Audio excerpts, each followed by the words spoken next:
ధ్యానవాహినిని చూస్తున్న ప్రతి ఒక్కరికి నమస్కారం.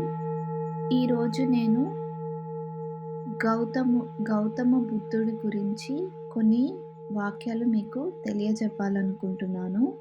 ధ్యానం అనగానే మనకి మొట్టమొదట గుర్తు వచ్చేది గౌతమ బుద్ధుడు. తను బోధి చెట్టు దగ్గర ఎలాగా హ్మ్, మోక్షం పొందాడో మనకి చాలా పుస్తకాల్లో చాలా విధాలుగా మనము తెలుసుకున్నాము. ఇవాళ మనం దాని గురించి ఇంకొంచెం తెలుసుకుందాము. గౌతమ్ బుద్ధుడు దాదాపు 2600 సంవత్సరాల క్రితం చెందిన వ్యక్తి. కానీ అతని గురించి మనం ఇంకా మాట్లాడుకోవటానికి కొన్ని కారణాలున్నాయి. గౌతమ్ బుద్ధుడి కన్నా ముందు ఎంతోమందికి ఎన్నో ప్రశ్నలొచ్చాయి. వాటి సమాధానాల కోసం వెతుక్కుంటూ వెళ్లారు. కొంతమందికి సమాధానాలు దొరికాయి. కొంతమందికి దొరకలేదు. కానీ గౌతమ్ బుద్ధుడు యొక్క విశిష్టత ఏంటంటే, తనకు అందిన సమాధానాలు తన అనుచరులకు ఒక మార్గంలాగా అవ్వాలనే తన అన్వేషణ చాలా గొప్పది. అతను తను పొందిన సమాధానాలన్నిటినీ తన అనుచరులకు చె చెప్పటం జరిగింది. అది ఆ అనుభవాలను చెప్తూ కూడా అతను అనిన మాట ఒకటే,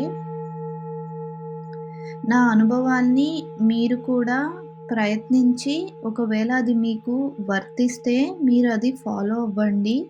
అంతేగాని నేను చెప్పానని మాత్రం ఫాలో అవ్వద్దు" అని చెప్పాడు. గౌతమ బుద్ధుడు తన ఉద్దేశంలో గురువు అనేవాడు ఒక గురు శిష్యులు అనే పరంపర ఉండాలి. అలా ఏమీ అనుకోలేదన్నమాట. అందరము సమానమే. అందరము నేర్చుకుని ముందుకు వెళ్ళేలాగా ఆయన మాట్లాడటం జరిగింది. అంతేగాని ఒక స్ట్రక్చర్ ఉండాలని గానీ, ఒక హైరార్కీ ఉండాలనే గానీ ఆయన ఎప్పుడూ ఎక్కడా చెప్పలేదన్నమాట. మిగిలిన సాంప్రదాయాల్లో అలాగ వచ్చి ఆ గురువు, శిష్యులు అనే భేదభావాలొచ్చి ఆ సంస్కృతిలో ఉన్న చాలా మంచి విషయాలను మనం కోల్పోయాము. కాబట్టి మనం గౌతమ్ బుద్ధుడు నిజంగా ఏం చెప్పాడో, అసలు అతను ఎందుకు ఈ మార్గాన్ని ఎంచుకోవాల్సొచ్చిందో ఒకసారి చూద్దాము. గౌతమ్ బుద్ధుడు నేపాల్ సరిహద్దులో ఉన్న కపిలవస్తు గ్రామంలో సుద్యోధన రాజు మరియు మాయాదేవికి జన్మించడం జరిగింది. అతనికి అన్నీ సమృద్ధిగా ఉండేవనమాట. దేనికి కొరవ లేదు, కొరత లేదు. అలాంటి ఒక పెద్ద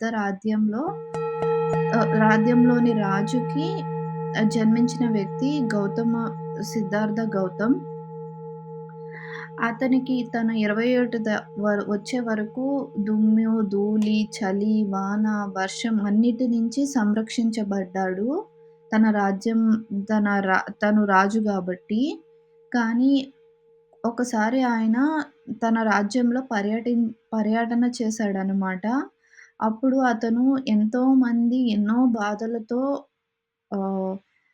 ఆహ్, బాధలతో ఉండటం చూసి అతను ఆ క్షణం వరకు ఉన్న ఆనందాన్ని కోల్పోయాడనమాట. అప్పుడు అతను దృఢంగా నిశ్చయించుకున్నాడు. ఈ ఈ ఆనందం అనేది శాశ్వతంగా ఉండాలంటే మనం ఏం చేయాలి? ఈ బాధకి గల కారణం ఏంటి? ఈ బాధని మనం ఎట్లాగా జయించాలి? బాధని ఎలాగా మనము ఆపేసి సంతోషంగా ఉండగలగాలి. ఆ మార్గాన్ని నేను కనుక్కొని వస్తాను అని చెప్పి వాళ్ళ తండ్రికి చెప్పి, అప్పటికి ఆయన ఈ నిర్ణయం తీసుకునేటప్పటికి ఆయనకి యశోధరతో పెళ్లయింది. ఒక కుమారుడు కూడా ఉన్నాడనమాట. వాళ్ళని సైతం నిద్రపోతుండగా చూసి మరీ ఆ రాజ్యాన్ని వదిలేసి ఈ ఈ సమాధానాల కోసం తను ఎంతోమంది ఋషులను, సాధువులను కలిసి ఆయన ఈ సమాధానం కరెక్టా? రాంగా? అని చెక్ చేసుకొని రాంగ్ అయితే అక్కడి నుంచి వెంటనే వెళ్ళిపోయేవాడనమాట. ఒకసారి ఆయన ఒక బోధి చెట్టు దగ్గర 6 సంవత్సరాల వరకు ధ్యానం చేసి, అతను కనుగొన్న విషయం ఏంటంటే, అతను ఎన్నో జన్మలు తీసుకున్నాడు. ఇదే తన ఆఖరి జన్మగా చేసుకోవాలనేసి ధ్యానంలోకొచ్చి, ధ్యానం చేసి, ఆ ధ్యా ఆహ్, ఆ పూర్వజన్మలు కూడా చూసుకొని, ఈ జన్మలో ఇంక చాలు నాకు ముక్తి వచ్చింది అని చెప్పి అప్పుడు ఆయన వచ్చి తన శిష్యులకి తను నేర్చుకున్నవన్నీ చెప్తాడనమాట. సో, ఇప్పుడు అయితే ఈ వీడియోకి ఇంతవరకే. మనం గౌతమ్ బుద్ధుడు ఎవరు? అతను ఎందుకు ధ్యానాన్ని కోసము రాజ్యము ఎంతో సమృద్ధిగా, ఎంతో కంఫర్టబుల్‌గా ఉన్న రాజ్యాన్ని ఎందుకు వదిలేసి వెళ్ళాడు అనేది మనము చూసాము. నెక్స్ట్ వీడియోలో అతను ఏం నేర్చుకున్నాడు?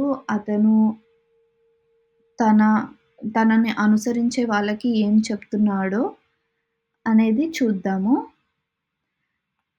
మళ్ళా నెక్స్ట్ వీడియోలో కలుస్తాను. ధన్యవాదములు.